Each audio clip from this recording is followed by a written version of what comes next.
So let me ask you a question, and I want you to be super honest with yourself. There's no value in deluding yourself that you're better than you are, because what we're all about here is a workshop to get better, to take our game to the next level. So I want you to be super honest with yourself.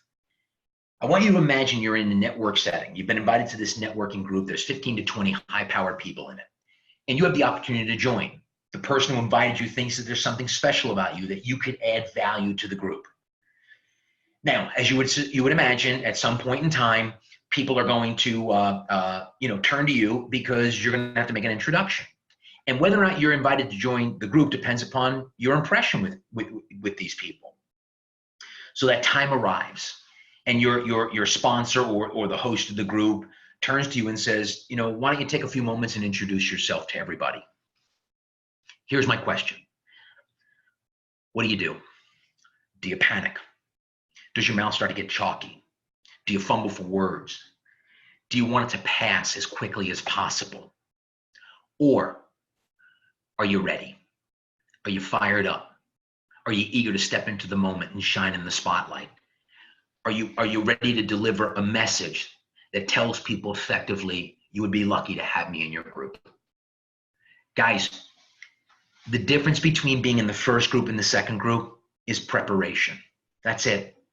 And that's what I want to do with you in the next 15, 20 minutes that we're going to spend together. Is I want to help you prepare what I call the ultimate elevator pitch, so you are ready in any situation to introduce yourself.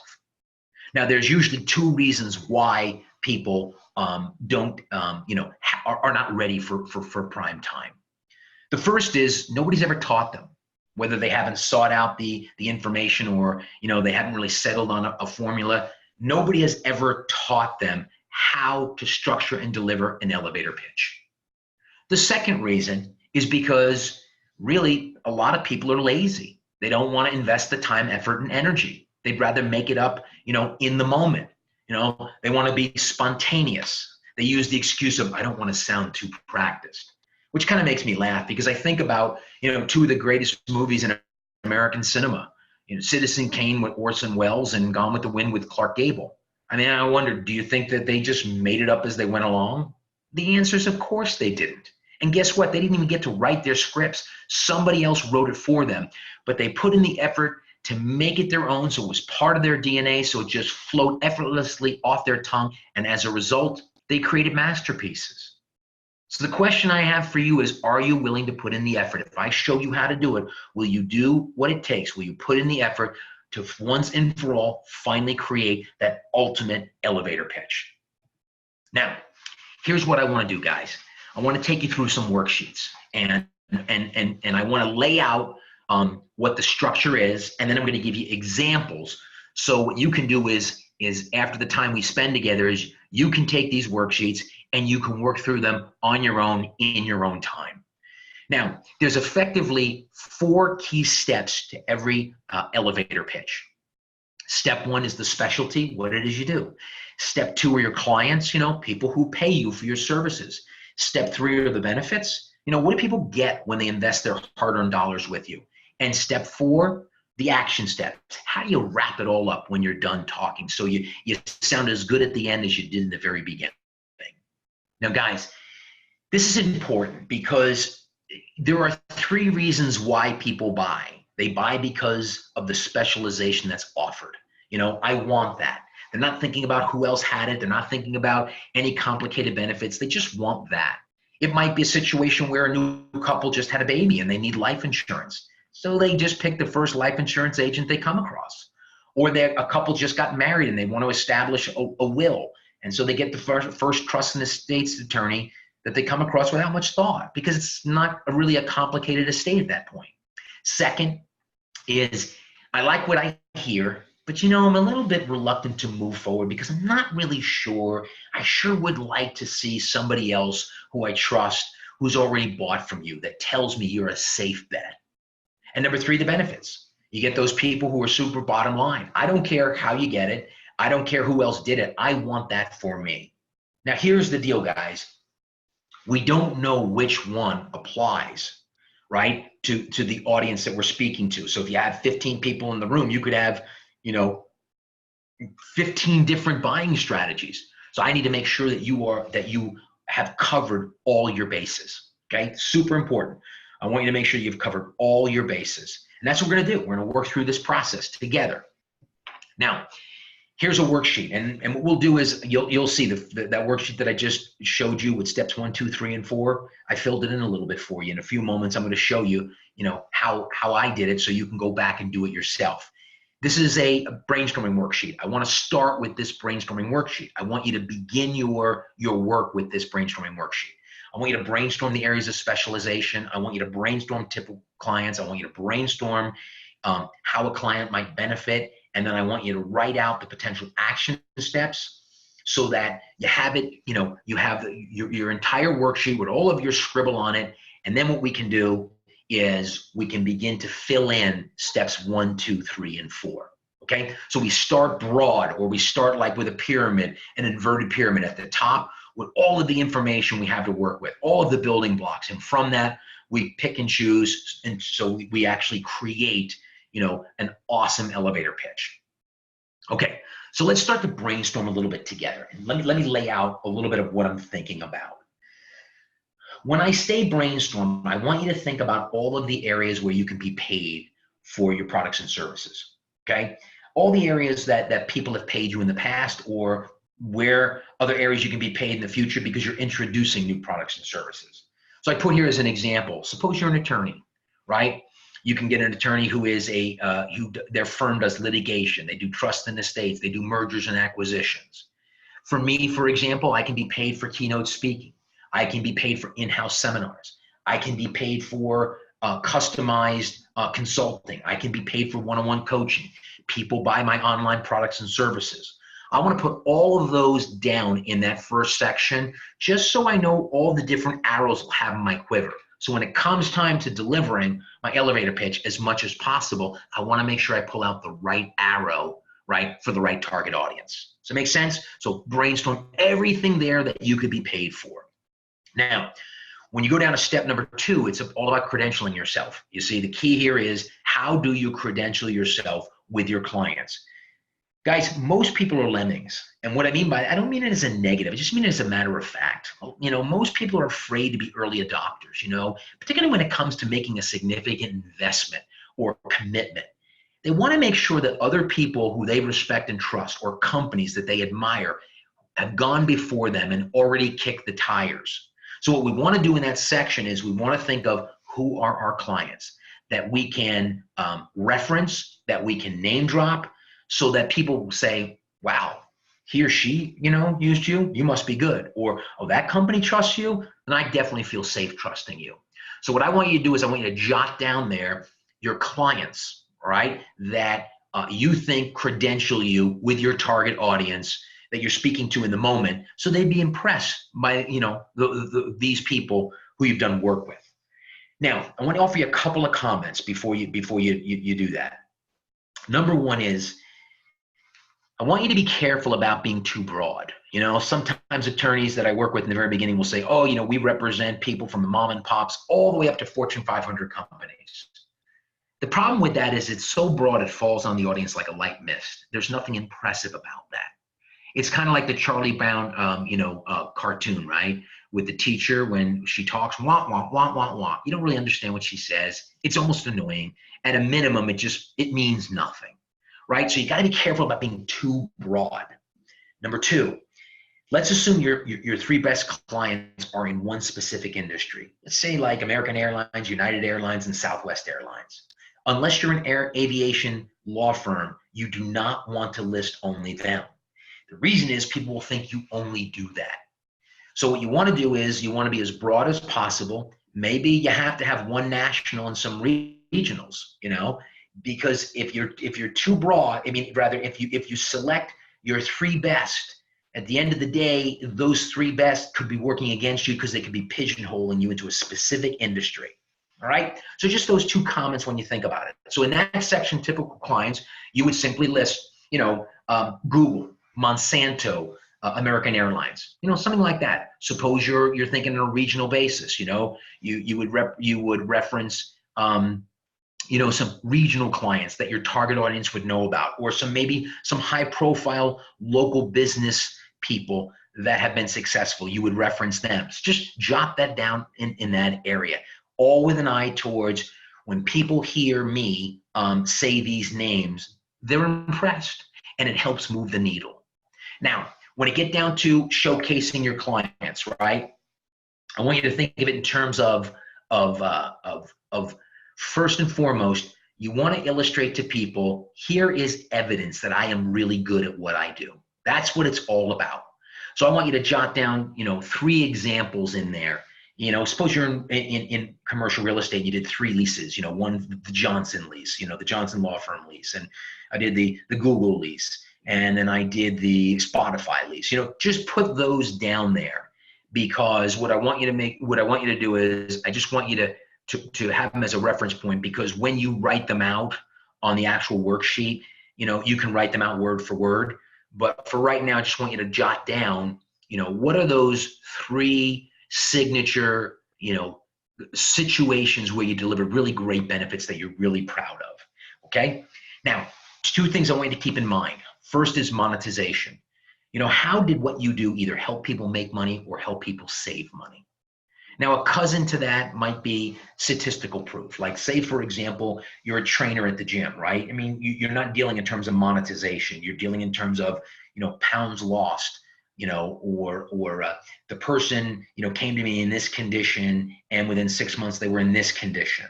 Or, they were in this condition and they ran their first marathon, right? You want some sort of data points which illustrate or paint that picture in mathematical terms, how good you are. Also, it's got to be third-party social proof. It can't be anything relating to how good you think you are. It's got to be where you could say, call so-and-so, they'll tell you. You got to think in terms of objective, independent proof, separate and apart from you. Okay, if you don't have that, again, you're going to fall, you're going to fall prey to the Charlie Brown want. Okay, so does that make sense there, what I'm talking about? Now, when it comes to the action steps, guys, super important. My experience has been that 90% of the people practice what I call intentional inaction. And so you say, well, what is that, Tim? Intentional inaction are those situations where people just don't do anything at the end of the communication. They don't think of any way to wrap it up. They don't think of any way to put a period on it, or an exclamation point, or put a bow on it. They simply sort of peter out, or they're interacting with somebody and they sort of just end the interaction and they leave thinking to themselves, gosh, I didn't do anything to advance the ball. That would have been a great client or a great center of influence. Why didn't I say that?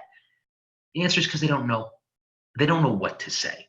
And what I call it is intentional inaction, because they don't intend to not advance the ball. They don't intend not to tie it up with a nice bow or the appropriate period or exclamation point. It just sort of happens, right? Now I want to teach you how to be super intentional. So you got 4 options. The first option is ask for the business. Now I call it the big C close or the little c close. The big C close is ask for the business. Hey, I would love to write that insurance policy for you if you'd like me to. The little C close is, maybe we can get together and I'll show you a little bit about what we've done for other clients and see if it might be of interest to you, right? So the big C is, I'm going in for the kill.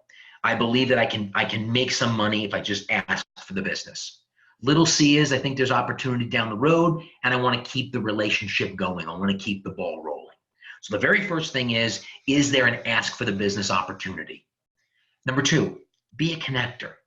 And what I mean by be a connector is do for other people what you would love for them to do for you, right? Be on the lookout to introduce them to other prospects, other potential clients, or resources that you may uniquely have access to that you think could help them. Think of it in terms of, I'm just giving for the sake of giving. I want to do it out of the goodness of my heart. And I figure at some point in time, it'll come back to me and it'll in some way reflect positively on my brand. Okay. Number 3, I built my business, Rainmaker U, on the Starbucks meeting. And the Starbucks meeting is, hey, it sounds like, you've got a pretty good network. And I think that maybe we can help each other grow our business. What do you say we get together at Starbucks, have a cup of coffee and see if we can help each other by kind of, giving each other a look into each other's networks. What do you think? Right? The whole idea here is building a strategic alliance. So I used to try to have 40 of these a quarter. And what I mean by that is I try to meet 40 people a quarter where I would tell my story to them in some way, shape, or form to try to move my business forward. Okay. So I called it the Starbucks meeting. Actually, I live in Los Angeles, and so I actually used to call it the coffee bean meeting. The problem was, as my message got out around the country, there aren't coffee beans, around the country, but there's certainly Starbucks around the country. So you get my point. It's a coffee meeting where you're basically being very intentional about seeing if you can drill down on behalf of each other with respect to each other's networks. Number 4, one little change. Instead of it being unintentional inaction, it's intentional inaction. So here's what I mean by that. What I mean is that you run through in your mind really quickly. Is there a sale opportunity? Yes or no? Number 2, is there a connector opportunity? Yes or no? Number 3, is there a Starbucks meeting opportunity? Yes or no? Assume the answers to all those questions are no. Then what you do is, hey, pleased to meet you. Look forward to maybe seeing you down the road sometime. Suppose you're in a networking function, right? And like I started out this the presentation here. Suppose you're in the function and you're introduce yourself to the group. Wouldn't it be odd if you ask for the sale to somebody in the group right at the end of introducing yourself? I mean, it'd be really odd even if you tried to move the ball forward. People would be like, what's wrong with this guy? It would be bizarre if you, out of the blue, said, hey, I think I can help you in front of everybody. First of all, how would it make other people feel? And similarly, you wouldn't say after your introduction, hey, I'd like to get together with any of you and see if we can drill down and help each other grow our businesses. So what you would say in that situation is, I'm pleased to be here and I look forward to getting to know the rest of you. Right? That's it. That's intentional inaction. I intentionally decide not to do A, which is ask for the business, B, be a connector, or C, the Starbucks meeting. Okay? Makes sense? So what I want you to do is I want you to go back to this worksheet and I want you to brainstorm and fill it out, right? I want it to be a whole lot of mess when you're done with it. You don't have to take hours. I would say 15, 20 minutes, right? Just put everything down. Most importantly, in that action steps area, I want you to write out specific examples in the context of your business where you would do a big C close and a little C close, okay? The connector language, it's always the same, right? Hey, I think I can help you. I'd like to introduce you to somebody. Hey, would you be interested in? There's no magic to that. Starbucks meeting, maybe you want to write it out, or maybe you're comfortable just simply saying, hey, I think we can help each other grow our businesses. Would you like to get together for a cup of coffee at Starbucks and see how we might be able to do that? Right? But most importantly, I want you to write out an example in the context of your business where you would ask for the business. Similarly, I want you to write out maybe a small C close, because what I want you to do is I want you to practice it so much so it rolls off your tongue effortlessly. Okay? So here's mine. And I just give this to you as an illustration. Hi, my name is Tim O'Brien. I'm the CEO of The Person to See, right? It's my 411, my basic information. I do put in there, I'm the CEO. Are you the partner? Are you the managing partner? Are you a principal? Are you, I don't know, what else could you possibly be that credential? A senior VP, the president, chairman of the board, whatever the case may be. Don't be reluctant to use that credential and insert it in there, because it gets things off on the right foot right away. You don't want to overstate it, right? You don't want to sound too arrogant or too puffy, right? That you're all that, but if it's truthful and you just slip it in, you just put it right in there. Now, see that phrase I have right there called "we specialize in one thing and one thing only"? Super important, guys. If you can, try to go narrow and deep.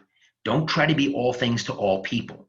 Now, remember what I said to you about you have many arrows in your quiver. We do litigation, we do trust and estates, we do mergers and acquisition. You want to make sure that as much as possible, you're customizing your specialty to your target audience. If you don't know, you have to just trust your instincts and pull one arrow out of your quiver and go with it. But see, here's what I do.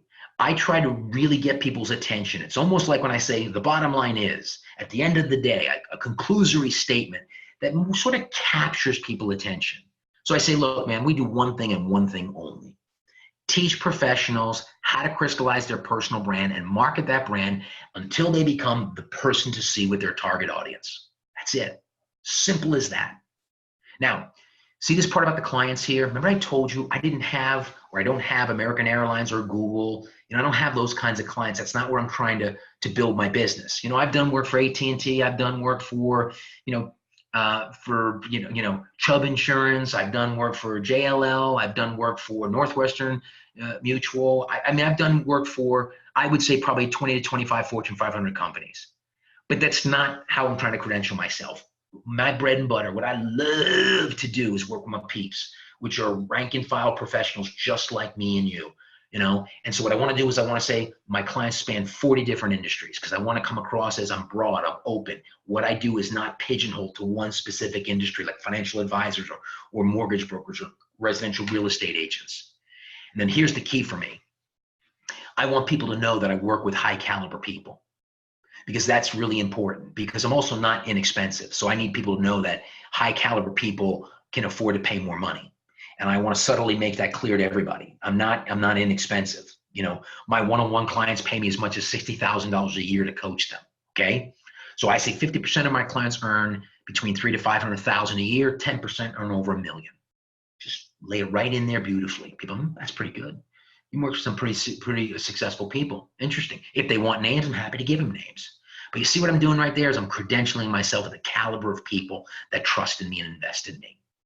Number 3, the benefits, right? I listed, 3 different benefits on this this worksheet here, right? Like in the how a client might benefit. I put down here commercial mortgage broker situation, worldwide facilities, just WWF worldwide facilities, and then I'll put down here maybe Jeff Conley, right? I know what they represent. So when it comes time for this, right, just simply write it out. The work we did is with a commercial broker is a good example of the kind of results we're able to produce. This client came to me, he was earning $200,000 a year. No, $250,000. Actually, I think he was earning less, believe it or not. He was earning about $250,000 a year, and in just 2.5 years, went to earning over $1 million. Now, I put myself in the context of a networking group, right, where I was asked to introduce myself.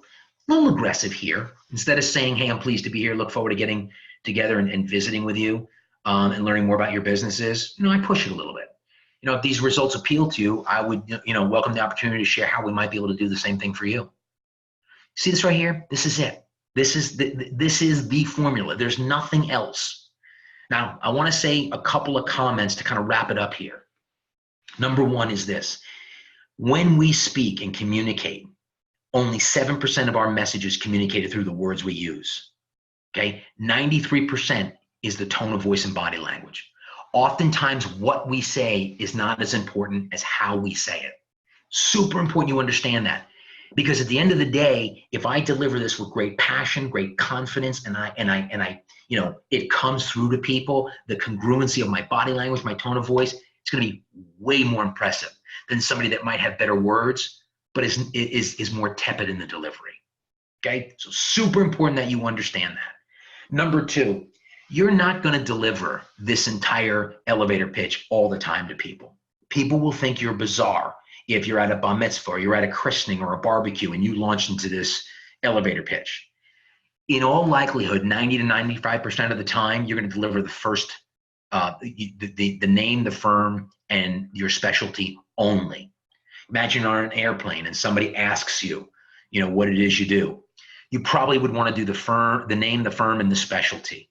If they want to know more, they'll maybe ask about your clients, and then you use that talking point. They want to know more about the benefits, you use that talking point. Before you get off the plane, you use one of your 4 action steps. So what this does is I need to prepare you for the situation where you're in a networking group and you have the floor for 15, 30, a minute. And I need to prepare you to touch every single base that's important. But you want it to be conversational outside of that environment. You may not get past the name, firm, and specialty because people might not want to know anymore. So don't force it on them. Does that make sense?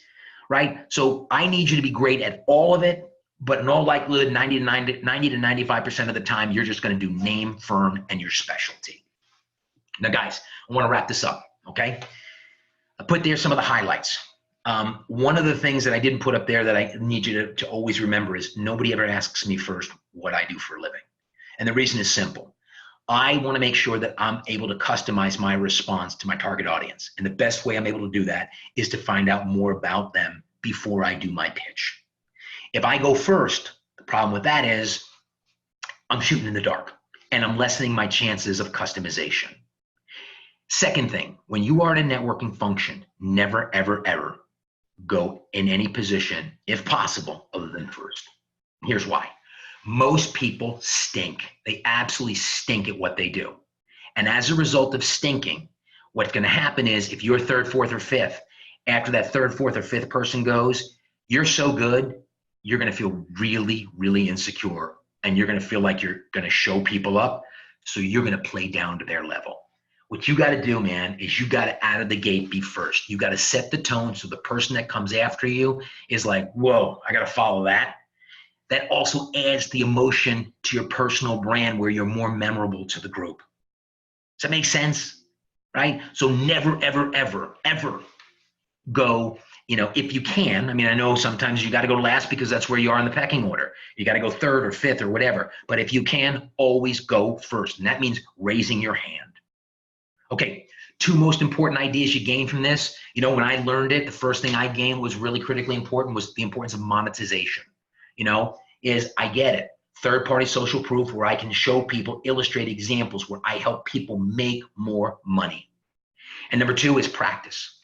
I realize it's all about practice. And I remember when I first learned this, I remember vividly, it was taught to me before President's Day weekend one year, maybe 15, 16 years ago. And maybe even more than that. And it was by my coach. I paid a lot of money to, who taught it. And I remember it just, the light bulb went off. I was like, oh my God, this is awesome. And I just was so fired up.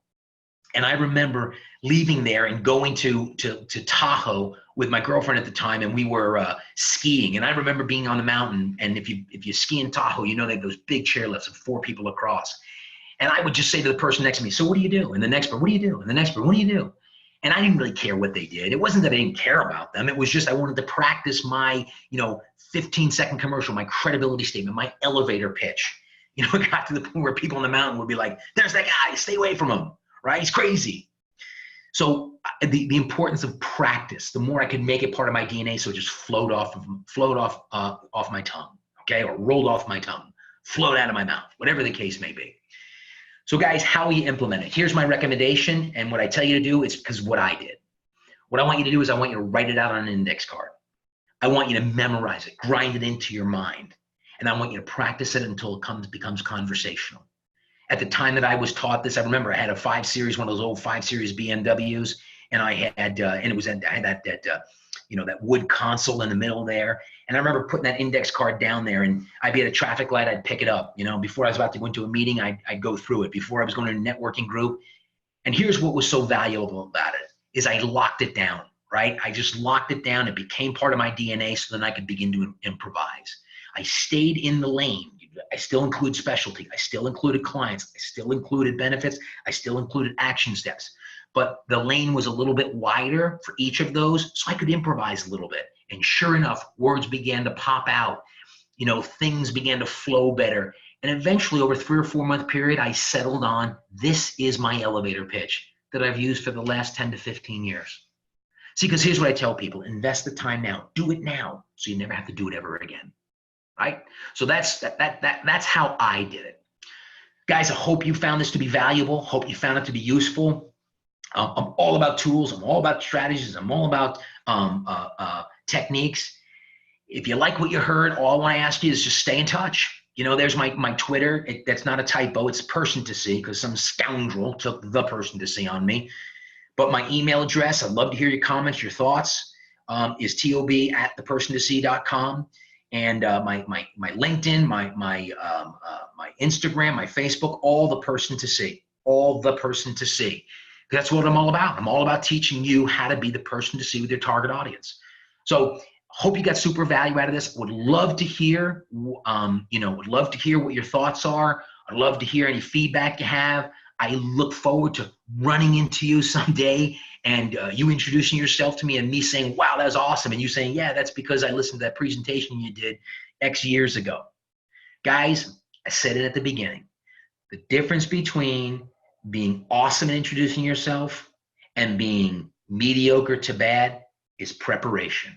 And at the end of the day, nobody's going to do it for you. You are your best bet. And the question is, do you have that sense of urgency? Okay? So look forward to staying in touch.